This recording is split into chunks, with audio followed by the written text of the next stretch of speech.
La cosa no va de broma a l'Orient Mitjà.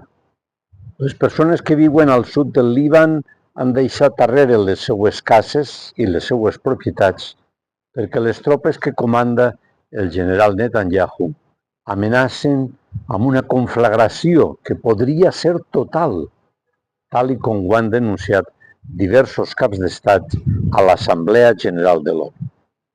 Hi ha preocupació perquè se sap com l'aletejar d'una papallona en una part del món pot provocar un autèntic desgavell a l'extrem contrari.